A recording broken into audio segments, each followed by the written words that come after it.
What's up, everyone? Welcome back to the channel. It's time for the NFL Week 10 Power Rankings. We're going to kick it off with number 32, the Bengals. Now, beating the Bears would have been the thing to get this team out of the Power Rankings basement, but they are who we know they are. Number 31, the Dolphins. This team gets a D+ if I'm grading their draft deadline performance. They succeeded in getting a third-round pick by trading linebacker Jalen Phillips to the Eagles. However, I've been calling for them to do a fire sale for weeks now. Even if they couldn't get a first for Waddle, they could have probably gotten a couple of seconds or a couple of thirds, something. They have many holes to fill in this roster, so we'll see what happens in the offseason. Number 30, the Saints.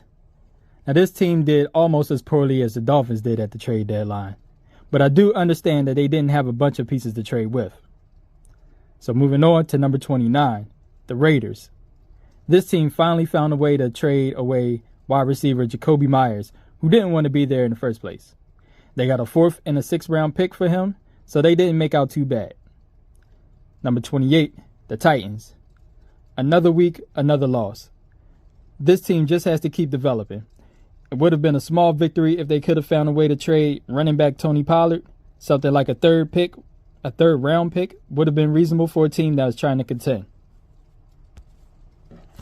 Number 27, the Browns. This team was on bye last week and didn't do anything at the trade deadline. So we're going to move to number 26, the Giants. This team is probably reaching its lowest point considering the teams below them. Number 25, the Falcons. This team is now on a 3-game losing streak, and it's just about a wrap for this season, unless things change, like right now.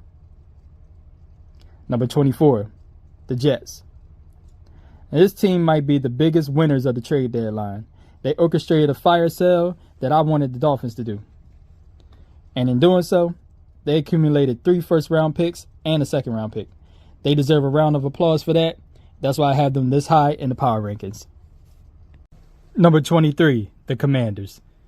This team is officially cooked. Injuries to Jaden Daniels and the wide receivers have derailed any type of consistent offensive attack. The schedule was already set up to be a gauntlet, so here we are with this team. Number 22, the Cowboys. Ladies and gentlemen, this team lost to the Cardinals without Kyler Murray. And at the trade deadline, I don't know. It was a lackluster move. Number 21, the Saints. Number 21, the Texans. This team has no offense and an awesome defense.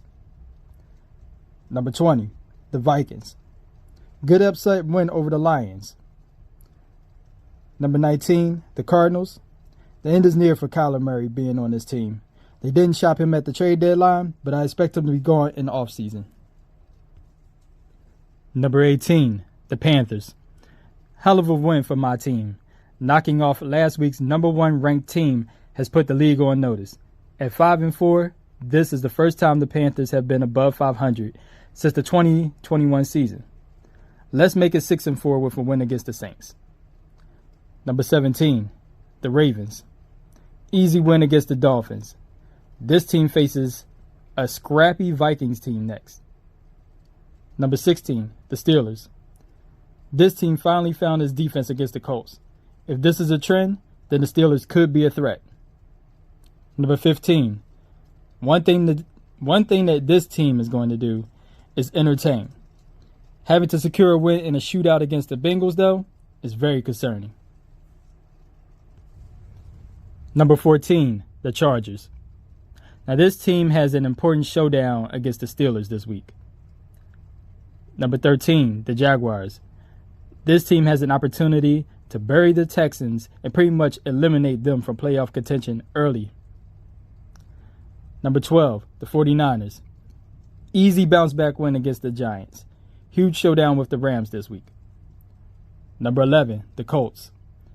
Ugly loss against the Steelers, who basically took away Jonathan Taylor and dared Daniel Jones to beat them. Danny failed, throwing 3 interceptions and costing them the game, but luckily they get the Falcons this week. So I'm expecting a bounce back win. Number 10, the Lions.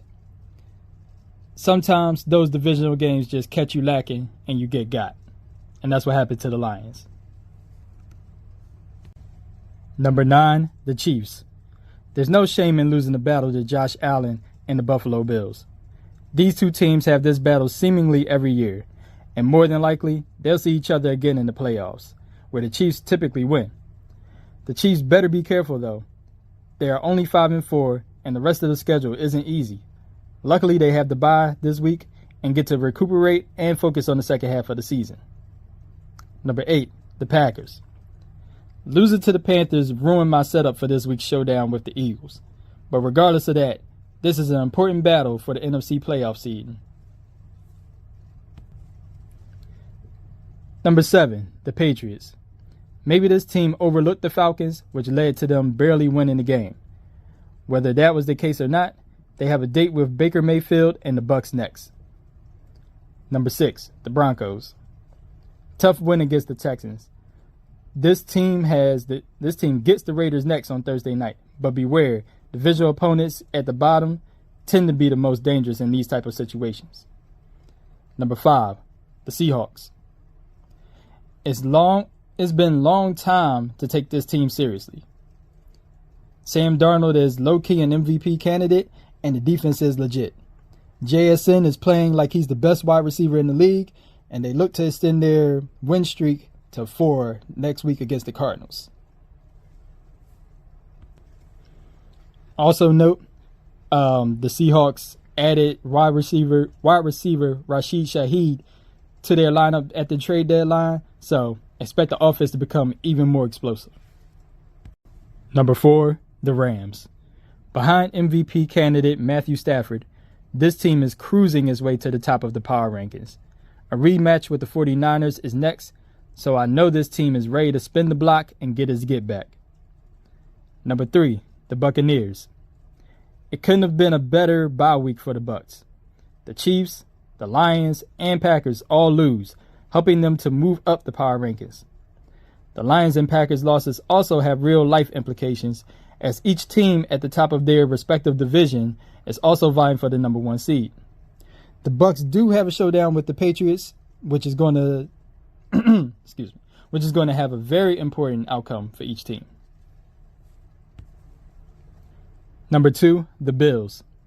While the Bucs were resting and the Lions and Packers were busy losing to inferior opponents, this team was handling business as they took down a number 3 ranked Chiefs team. As usual, Josh Allen played like an MVP and led his team to a spectacular victory. But even he knows the real test will come playoff time. The Bills just hope to host that game if the matchup comes to fruition. And finally, number 1 of the power rankings, the Eagles. Welcome back to the number 1 spot, Eagles. Chilling on the bye never been so good.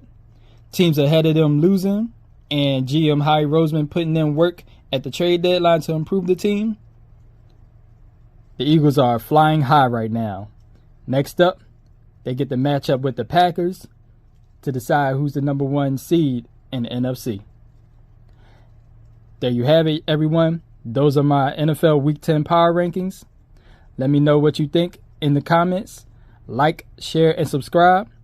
Holla at y'all next one. Peace.